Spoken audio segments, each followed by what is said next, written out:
Mike Hilton joins the Wincinnati podcast coming up next. Yes, sir. Hello, world. We got a special show as always. TJ Houshmandzada, Jimmy Chase, Coach Jimmy Burrow. How do you balance being a professional athlete and family obligation? These are top 5 Bengals of all time. All time? Yeah, shock the world.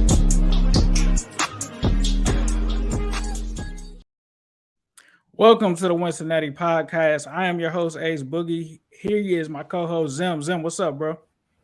Hello, world. Here we are, back with another episode. I believe this is episode 10. Yes, we got a really special one for you. And I think a lot of people have been waiting on some stuff for us. A lot's going on, a lot of moving parts going on in Cincinnati at Paul Brown Stadium. I'm super hyped about this one right now. How are you feeling, sir? I'm doing good, bro. Today on the show, we have Mike Hilton in the house. We have so much to talk about with the Bengal star corner. And we got power rankings, which usually means disrespect, but they coming a little different this time. Then we're going to find out what FanDuel's latest list is and what free agents the Bengals still could end up picking. And we'll discuss soon a free agent defender and if he could be on the team's radar. I'm really the best in the league. You know that. Y'all being respected. And we welcome to the show, Mike Hilton. Mike, how you doing, bro? What's going on, fellas? What's going on? Chilling, bro. Chilling. Mike, I talked to you briefly before. We just went on just now asking you how you feel, just to see, is everything going well for you in this beautiful world that we're living in right now in Cincinnati world, where you got the whole city at your fingertips. I want you to tell the people, how are you feeling health-wise? How are you feeling mentally? Man, number one, start with health, man. I feel good. I was blessed to make it healthy throughout the whole season. Well, really, as the whole team, we pretty much was blessed to make it healthy throughout the whole season. So that's always a great sign, man. And, I've definitely been enjoying this off season, but it gets to a point where I'm ready to get back to work. That time is coming around. So I'm excited, man. And mentally, man, I'm good, man. My family's doing well. Everybody's healthy. My kids are growing up, so it's like, everything's looking good right now.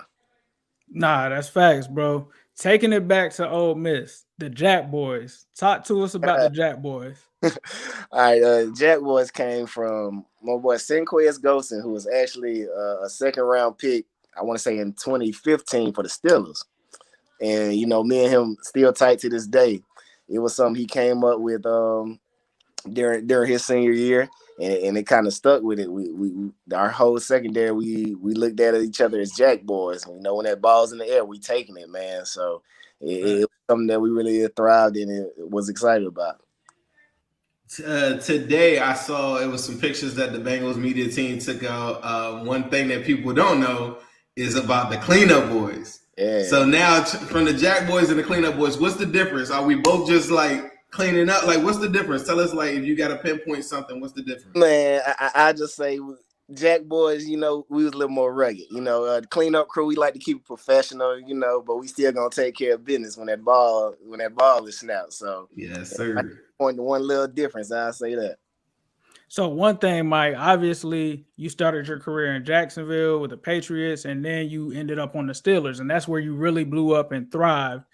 What was the difference between the Steelers locker room and the Bengals locker room, and what is something that you brought from Pittsburgh mentality-wise into the Bengals locker room? Well, number one, locker room-wise, if I start with Pittsburgh, they're known for being a family-ran organization. So something that they would really thrive on is just being a tight group from the front office to the people that work in the cafeteria. So that was something that you go to that organization, you can definitely feel.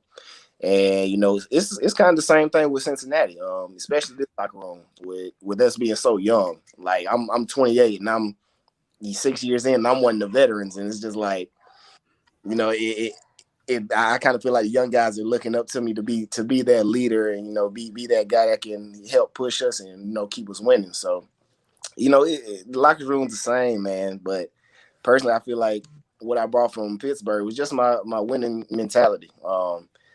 Just going out, making sure guys are taking care of business on and off the field. Making sure the team chemistry is as high as possible. Just, just doing those little things to try to be successful. Do you think, like sometimes I look at some of the, we talked about it, undrafted, all these different things that have happened to get you to this point right now.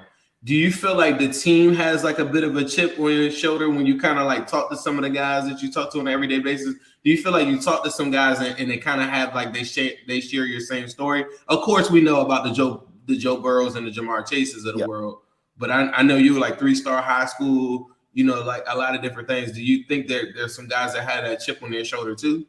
Absolutely. Like everybody has some type of trip, whether they're a first round pick like Joe or an undrafted guy like me. Everybody has that reason why that keeps them going, that keeps them wanting to go out there and prove doubters wrong and prove themselves right, most importantly. So I definitely feel like, the locker room kind of knows my story and knows how I go about handling business. And, it's been working for me, and I'm blessed to be in this position. I asked you that because a lot of people, I don't know if you've seen this, but they have responded to you like online and stuff when you said that this ain't no fluke. And in the national pundits, they kind of took, suit of that. So when this show is over, I'm going to show you some of the responses, because now we got some more reason to give you a bigger chip on your shoulder and the rest of the boys in the locker room. They saying it's a fluke. That's what I'm hearing. That's what I said in the interview. Anybody outside of Cincinnati and outside that locker room, man, thinks it's a fluke. But we know who we are. We know what we can do. So, like I said, we ready to go out and prove it again. So, Mike, you were one of the huge pieces that the Bengals added last offseason. I was super excited to get you because I do another show called AFC North Talk, and I just knew everything about you before we got you. So I knew that it was going to be a huge blow for Pittsburgh, and us getting you would be a huge addition. But talk to me about the differences between Ben Roethlisberger and Joe, or like what similarities they may have. Well, of course, I played with Ben at the tail end of his career. So knowing him from when I played, he's probably a totally different person from year 8, year 9 Ben. But just seeing him, just seeing how he carried himself throughout the locker room and how he goes about business, how he takes the offensive guys under his wing, really coaches them about how he wants to do certain things and his input on the offensive scheme. So it's kind of pretty much the same with Joe, man. It's just a younger version, everybody call him Joe Cool, and that's really who he is, man. His aura is one of a kind. He's a guy that when he walks in the room, he demands that attention, but it's not like he's looking for it. He's not flashy or anything. He just has that aura that people are just attracted to him, and I'm happy he's my quarterback, man, and we got a great one. Was that one of the reasons you came over? It seemed like you kind of had some foresight when you made that transition over to the Bengals. Oh yeah, absolutely, man, because everybody knows in this league to win, you got to have a quarterback. And when I got that offer from Cincinnati, that was the first thing I thought about. I said, Joe's going to be there for I'm pretty sure his whole career. So why not jump on that train, man, and let him lead the way? And we got some big things in front of us. Did you watch him? I know a lot of players don't even watch college ball. Do you still? I know, of course, you're gonna probably watch Ole Miss, probably still pull up and everything like that. But did you ever see him when he was at LSU? Yeah, for sure. You would catch him, the SEC champion, the big games and stuff like that. And when I saw him perform, I'm just like, yeah, that man's gonna be all right. And not knowing that'll be my future quarterback, but just watching him from LSU, man, to now is definitely some improvements, and he's only getting better from here. Facts, man. Facts. So one of the things that I wanted to ask you was one of your mans is obviously Jessie Bates. Yeah. Talk to us about what Jessie Bates just brings to the locker room that the average fan just might not know. Man, Jesse's probably the quietest, but he's one of the hardest workers on the team. Jesse's really not a guy that's going to be rah-rah in your face, but he's kind of like Joe. His aura, you just want to play with him. He's a guy that you can trust that's going to do his job to the T and try to help us be successful. So he was one of the first guys I got in contact with when I first signed last year, and our relationship has took off since. And that's my guy. So hopefully, we'll get him taken care of real soon. And you've been one of the people that is very surprising, I think, for a lot of people to see somebody currently on the team lobby for, another guy to get the bag, like in real time, like not like some dude on the couch saying it, whatever. Like, is that something that you thought about like beforehand, or is it just like you just go to the mic and then, like it just kind of is that like the heartbeat? I'm pretty sure everybody likes Jessie Bates or whatever, but is that like something that you all talk about or something before you even go and talk to press when they ask you about Jessie Bates? I mean, not really, because everybody knows the situation. Like, everybody in that locker room wants Jessie to get his. So me just being a teammate, and most importantly, being a friend of his, looking out for his well-being, his family. I want him to get as much as he can, like I said, whether it's here or somewhere else, I just want to see him succeed. So it's nothing. It's not really been discussed about it in the locker room. Guys just know when we have that opportunity, go ahead and put it out there. Try to push the narrative more. I feel like you're like the main guy though, like whether it's the recruiter stuff or whether it's the Jessie Bates things. And I think I think it's very commendable. And I think a lot of people have noticed it because you are kind of putting yourself, I ain't going to say in harm's way, but has anybody from the Bengals reached out to you and just say, hey, look, maybe you should chill on some of the Jessie Bates stuff? No, not really. I personally feel like they don't have a problem with it because they know I'm not doing nothing but putting out positive reinforcement, trying to get a guy something he deserves. So it's not like I'm down talking the front office or anything. I'm just trying to push that narrative of signing him long term, man. So one of the plays that caught my eye on the Super Bowl run was that pick that you had on Tannehill. And I caught the mic up. We all caught it.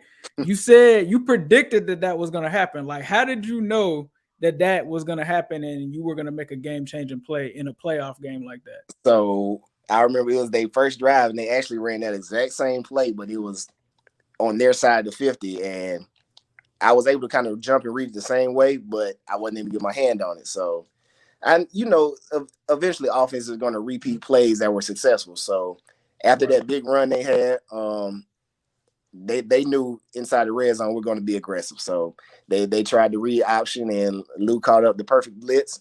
And, this is something we worked in practice. If you can't get to the quarterback, change your direction and get your hands up. And, the time I was able to tip it to myself and make a big play. Coming into that game, like, it's different from our perspective versus your perspective as a player. But I'm here to tell you, like, I don't know if you've ever caught one of these things. You might want to get your burner account, right? On Twitter Spaces, the conversations as fans that we talk about coming into the Titans game, I think would have lit you on fire. Because I never saw one person. They said that you guys were finesse. I think they saw a lot of Jamar Chase highlights or something like that. Talk to me, I guess, about the physicality and what was the game plan going into that same game. Was it like, hey, look, all we got to do is stop the run and then boom, we're going to win? Or did you hear any of that stuff that maybe question about how physical you guys were? No, we didn't hear too much, but we knew, number one, we were a physical defense, and we knew that the objective was to stop Henry. But at that point, he ain't played in 9-10 weeks, so he was coming off, not playing the game. So we knew they were definitely going to. They got some other running backs now too, though. They do, but I'm gonna keep 100. It starts with 22, man, and you slow him down, you better your chances. So. But I personally say, besides that one long run, we pretty much shut the run game down and put it in Tannehill hands, and it kind of, I ain't gonna say kind of, it definitely worked in our favor. No, it definitely did. Jessie Bates, by the way, made a big interception in that game as well. One thing that I want to ask you about is, obviously, you see these three guys behind me. I call them the Migos. Who, I guess, for you in practice, would you say is the hardest one to guard?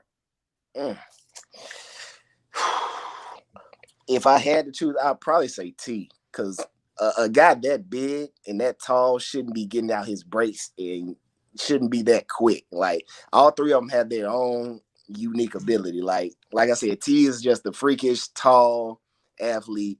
Jamar is just, he's just Jamar. I mean, his name speaks for itself. And then TB, man, he's just that veteran. Like, he's one of the smartest. I've been going against him for, a number of years. So he's just the smartest slot receiver in the game. He knows how to read coverages and get open for Joe. So all three of those guys, man, are unique talents, and I'm happy they on my squad. It's crazy you say, like, man, his name speaks for itself. Have you ever in your life, like whether it be high school, college, whatever, seen somebody just go from A to Z, like as far as like how good they just came into the league, like at that level? Like in the second part of the question, let me ask you this. When you were at camp last year and then you first started taking reps and then you probably went against him a couple times or you're getting feedback, how soon did you know, like, this dude is just really different? Man, I say the only person that I really could think of as far as just watching him play from A to Z and just seeing that transition, probably TJ Watt, if you want to be honest. He's a guy he's just one of those special talented guys, man. And, Jamar's on that same track. And a lot of people were giving him a little trash for that preseason. Like, he missed a whole year of football. So he was definitely trying to get his rhythm back and get back in connection with Joe. So, just seeing where he came from the preseason to the Super Bowl, man, I'm not surprised. And he's definitely going to be the best receiver in the league in the next few years. And like I said, I'm excited he's with us. So he's definitely going to be a problem. Yeah. Facts. Mike, talk to us about the Super Bowl run. Like, when did you guys really feel like there was a chance that this could be a Super Bowl type of team that could get to the Super Bowl and could potentially win it all last year? Man, to be honest, it was when we won the AFC North the first time we played Kansas City. We were down 14. Like, we knew what was on the line. Like, and you want to measure up against some of the best. And, they were coming off a Super Bowl 2 years ago. And, we were able to climb back into that game. And I think that was the game that triggered in our mind, like, all right, we definitely can make this run. It's all about getting hot at the right time. And I definitely think that was the fire starter for us. Facts, for sure. Man, that in the Super Bowl, it's crazy. I don't know. I think somebody was telling me this. I always say, like, man, why don't people give Bengals, like, maybe the respect that they deserve? I thought for sure after that game, I just knew, like, I would go home. It would be all over SportsCenter. All my friends would hit me and be like, bro, y'all the real deal. I mean, for me, I'm like, bro, if you knock off the Chiefs, you could beat anybody. And I thought it was crazy. You came to the presser, I think it was like a day or two ago, and just said, like, it's just the Bengals. And, but I'm going to tell you one thing that somebody told me the other day. That was like, now that everybody's looking at you guys, now is the time where I think that we could change that whole narrative. If you guys can win now that, quote unquote, y'all not catching nobody off guard or whatever, like, do you think that there's any merit to that? Like, now, like, that the attention's on you guys, like, now is the time to, like, step up, and that's what's going to maybe change the narrative around Cincinnati Bengals? No, for sure. Like I said in my interview before, man, the reason people still think it's a fluke just because who it is. Like, I promise, this was any other team that made this deep Super Bowl run and beat these certain teams, they'll be praising them all offseason. So it doesn't bother us. We like being in the shadows, man. We expect teams to know what they're playing against this year, but it's you still got to come out there and play us, man. And you put us on the field Sunday, Monday, Thursday, we'll be ready and we'll take care of business. Obviously, the Bengals added some pieces in the draft: Daxton Hill, Cam Taylor-Britt, a couple of other guys. Are there any particular picks that you liked, and what do you see them kind of contributing on offense or defense this season? Man, I really like our first two picks. Anybody that's welcome to the secondary, man, we expect them to come in and make an impact. I've seen Daxton play just because Michigan's on TV a good little bit, so I just watch the games, and I like what he definitely reminds me of myself, and it's kind of weird because now that he's going to be here, I know I'm going to take him under my wing, teach him what I know, and just because we're expecting him to play early often, so he's a guy that we're going to look forward to. And the same with Cam, man. He's an athletic freak, and just watching his highlights and just seeing how comfortable he is on the outside, seeing him move in to the slot sometimes. It's just going to be fun having all those guys. Like I said, our secondary is going to be versatile, and we can cause some issues. Wait, I think you cause a lot of issues for a lot of teams. I want to take it back, like, sir, especially in the playoffs, like where like the second half of the Chiefs game. Like there's so many different times, and now you talk about Dax Hill being multiple and stuff. Just taking it back for a second, back to the Super Bowl really quick. Yep. Have you watched the game afterwards? Have you rewatched it at all? I watched it once. I'm back. Once. So I guess I'm a psycho because I watched it probably like 3 or 4 times or whatever, right? I watched it like condensed version there. But because I'm one of these weird guys, I write down notes and different things like that. Yeah. On like different things that I just see. I have no input, anything like that with the team. I don't think you're the type of person to say, well, if I could go back and everything happens for a reason, right? But are there some things that you think that you could do this year that maybe might be different, or something that you noticed in the Super Bowl that you're just like, man, I wish I would have did this, or I wish we would have did this? Oh yeah, for me personally, man, it was just giving up that touchdown to Odell. Like, I feel like I was in a good position. It was a great throw by Stafford, great catch by Beckham, man. Of course, if it's one play I could have back, it would be that. But, like you said, everything happens for a reason, man. We were in a position to close the game out after Cheeto's interception to begin the second half. I feel like, that door was starting to close, and we weren't able to close it. But it'll be a good experience. It's definitely going to be a big learning for us for future seasons. Fact. So switching gears a little bit, you from the A. Yeah. So I know, what are you listening to right now? Like if we had to jump in a whip with Mike Hilton, what's on the playlist right now? Man, well, I'm gonna have to go Young Thug, man. Young Thug, yes, sir. Favorite artist, man. I've been rocking him for a long time. So if you want to know what's on my iPhone and what's in my headphones, it's gonna be some Young Thug. So me and you, I don't know if you have Spotify or not, but me and you got to be in the same Spotify club, because when they give me that end of the year recap, they like you in the top 2% of the Young Thug fans. So I know Mike Hilton in there with me too. I'm sure I'm right there with you, man. It's crazy to watch like the evolution of Young Thug, because like in the very beginning, it was like always like like he's wearing this, he's doing that, and stuff like that. To see him now, I don't feel like Future had controversy with him too, but just to see him at this point now, there is an artist that I look back and I did my research on, and you said you used to play 20 times a day. Do you remember 10 years ago who you were playing 20 times a day? 10 years ago, who I was playing 20 times a day? 10 years ago. What was I, 18? College flight. It had to be Thug. It had to be. No, it was Sosa. It was Sosa. That's Understand me. 20 times a day. And the reason I bring this up, because me and Ace have epic battles, because these young kids talk about all these Chicago young rappers, whatever, and I'd be like, there would be none of these dudes if it wasn't without Chief Keef. For sure. So I know you were playing Understand Me. You said 20 times a day. What is the song that you play right now? What is the song that you would tell anybody right now if they want to get turned up before a game right now that you would play? Before a game? Man, I would have to say it ain't even gonna be Thug. It's this song called "Poppin" by Big Walk Dog. It's something. I know the artist. I don't know the song. Yeah, it's a song that definitely get you hype, and that's definitely one of my pre-games. Okay. For sure. I think, is he with Gucci? He signed to Gucci or not? Yeah, 17. Yeah. Yep. But yes, sir. Yeah, it looks like there was a fan question, Mike, if you don't mind. Oh yeah, it's no problem. We got a couple. Greg Luther, friend of the show, he got the whole lot of orange shirt on right now. He asked, who is the biggest joker on the team? Ooh wee. Now it's probably Mike. You asking the main joker for real. If I had to say, it was CJ Uzomah. Okay. But since he's been gone, I definitely have to say either myself or Joe Mix, probably. Joe Mixon, he's a clown, man. He a funny dude, man. He a real dude.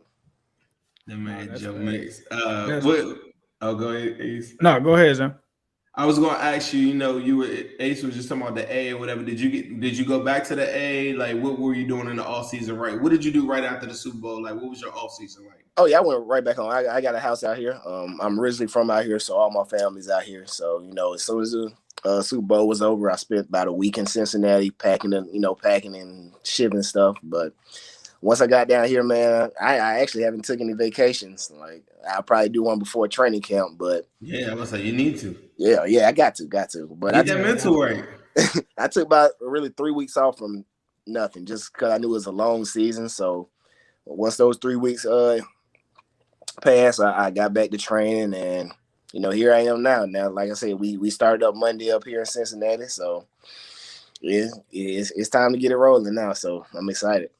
I saw a few years ago you had an Oladipo like Pacers jersey on. Like, are you an Oladipo fan or are you a Pacers fan? Because I know Trae Young probably looking at you sideways with that jersey on. All right, so what it really is I'm just a jersey fan. Like, especially basketball. I like a whole bunch of basketball jerseys. I probably have about 15 different jerseys in my closet.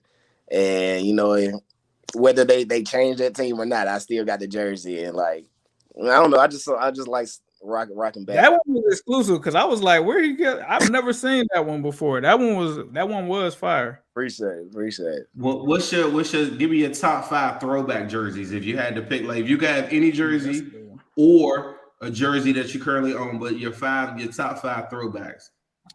I say no order.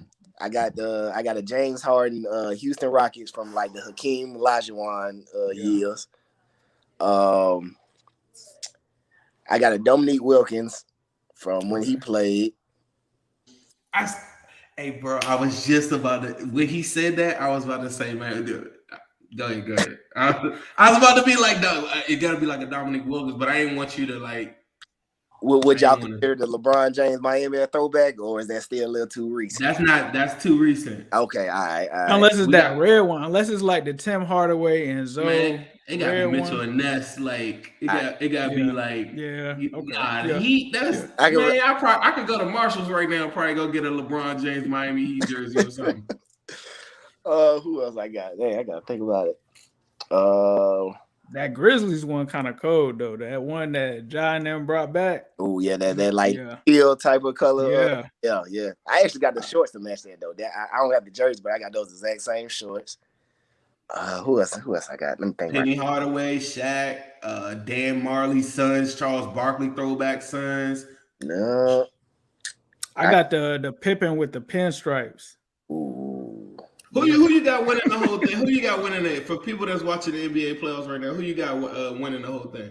Man, I got the Warriors and the Celtics meeting in the finals. Okay. Yeah, I can see that. I think I can't see that. My heart. Zim a huge Ja fan, so Zim is on go mode right now. Oh yeah, crazy. Ja's a problem. Yeah. No. I even if Ja got past them or whatever. I just think the Suns, like when they clicking on all cylinders and Booker is 100%, I just think that I don't know if y'all been watching them. Like, I know it's the last game every night, but they got a really, really complete team. Oh, they when I watch the Warriors, if you know about this in the league, them young boys be running. Yeah. So like the Draymonds of the world, the guys that are getting closer, up there in age or whatever, they're not running with these young boys like they used to. That's true. But you gotta remember, the Warriors ran all of them championships, and now they got Wiggins too. Yep.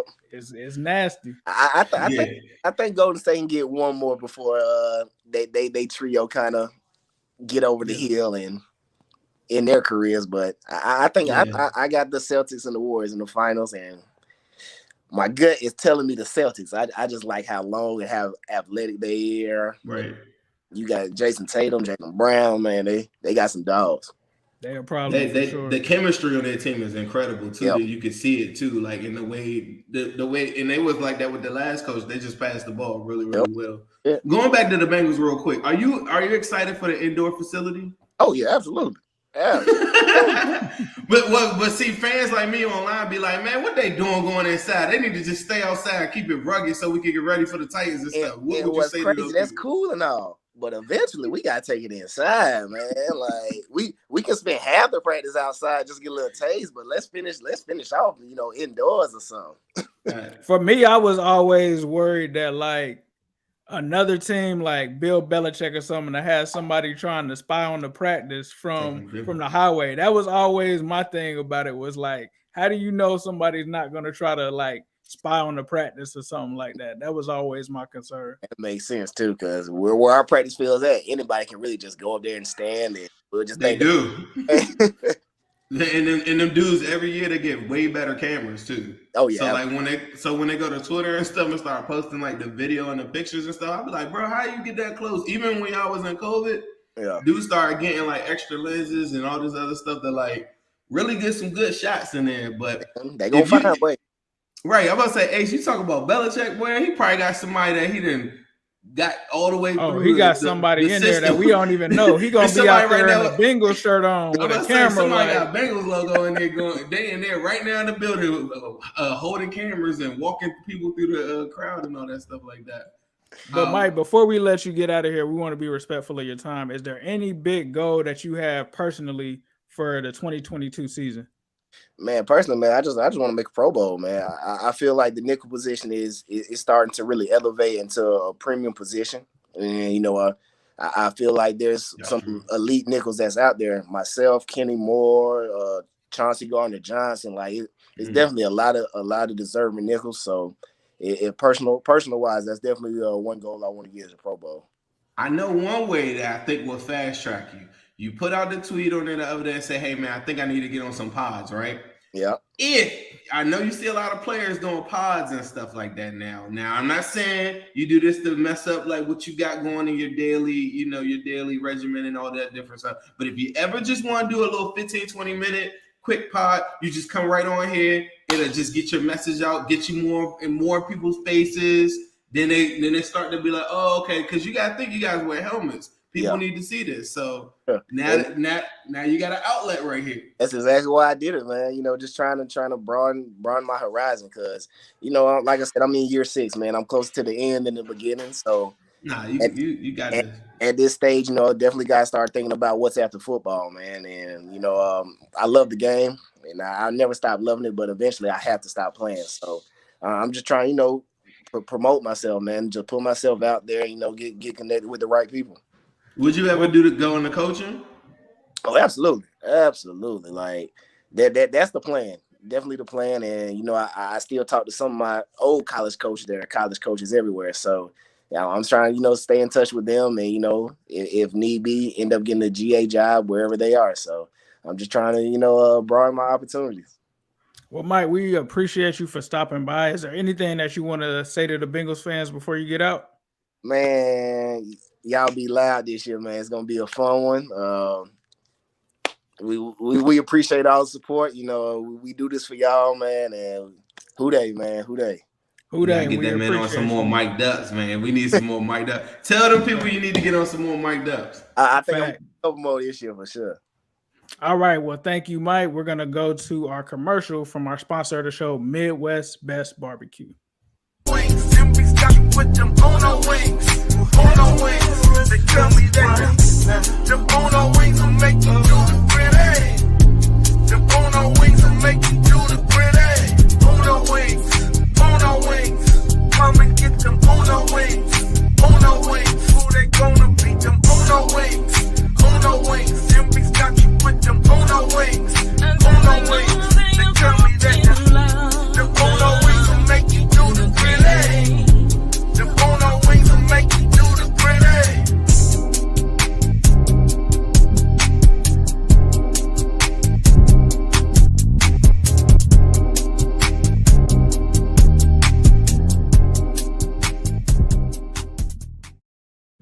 Shout out to our sponsor of the show, Midwest Best Barbecue. I saw Mike Hilton backstage. He was vibing to that Uno wings. He was seeing the wings on the screen. He looked like he might be a fan of the Midwest Best Barbecue. I forgot. I should have told him about it. We're gonna have to let him know. We're gonna have to let him know about that Midwest Best Barbecue. But we just had Mike Hilton on the show. If you guys are listening, that is why you are tuning in to the Wincinnati podcast.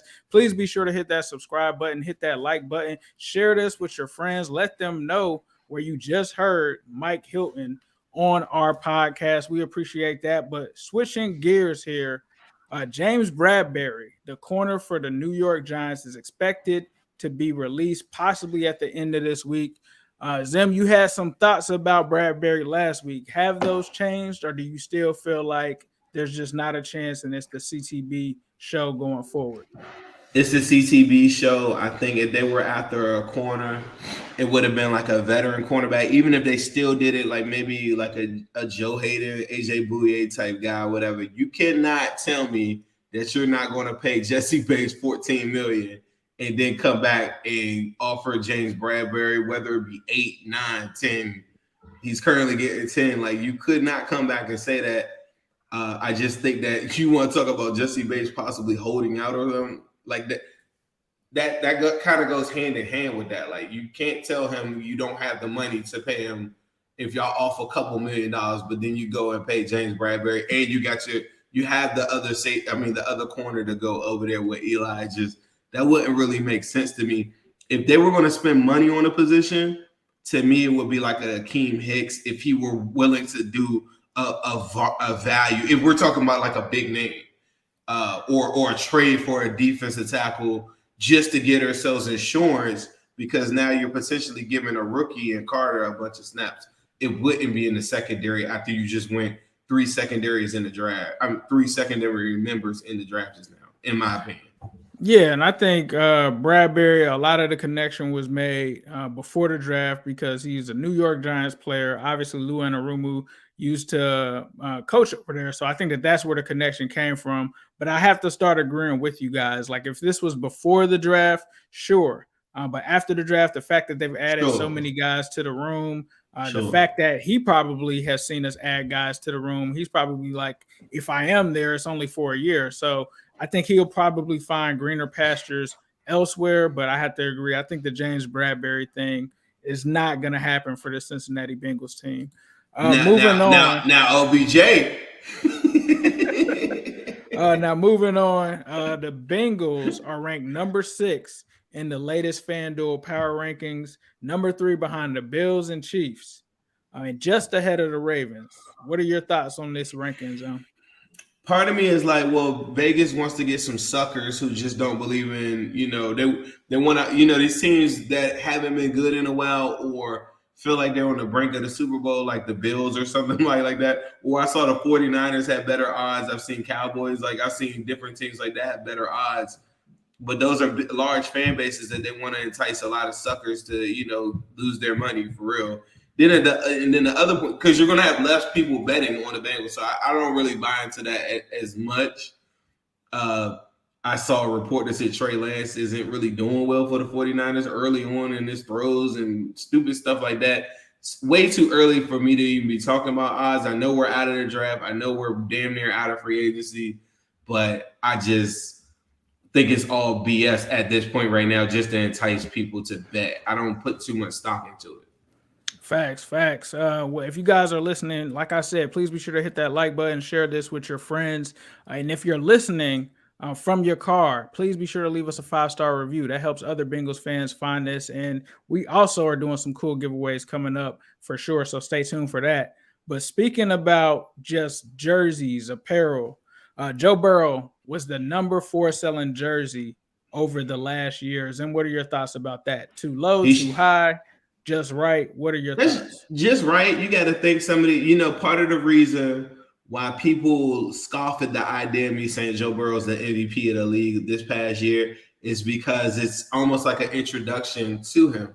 But if you put his stats up to anybody, the crazy moments, the game-winning throws in all of these games, he would be number 1. It's just so early in the Joe Burrow era that people probably wouldn't have him number 1 yet, but I think number 4 is right. Do you feel like? I mean, who's over him? I saw the list earlier. I think I had Aaron Rodgers over him. I think Tom Brady still was up there, and I forgot who the third person was. I could be wrong. I think my hot take is by the end of this season, the same time next year, Joey B is going to be the number 1 selling jersey in the NFL. You want to know that goes hand in hand with that? There's a hot take. And you tell them boys over there on AFC North this. I think that Tomlin and Harbaugh, if not fired, get officially on a hot seat because of what Joe Burrow does to the AFC North. Both of them. Send them both packing. That's my hot take. Okay. All right. Well, Next week, we're going to have a special guest from the Bengals join us. You guys saw that we had a show with Steven Radicevich. We're bringing Mike Potts on to next week's show, so stay tuned for that. Be sure to hit that subscribe button. Be sure that you are tapped in so that you don't miss it, just like this one with the Mike Hilton. If you are listening to this on the way back, you can watch everything live on Facebook. You can listen to us in the Spotify store, the Apple store, Apple Podcast Store, Stitcher, wherever you get your podcast, you can catch the Wincinnati podcast. But thank you guys for joining us. We want to thank Mike Hilton again for coming on, and thank you for listening to the Wincinnati podcast. Cincinnati. Yes. Hello, world. We got a special show as always. TJ Houshmandzada, Jimmy Chase, Coach Jimmy Burrow. Time to be a Bengals How do you fan. balance being a professional athlete and family obligation? These are top 5 Bengals of all time. All time? Yeah. Shock the world.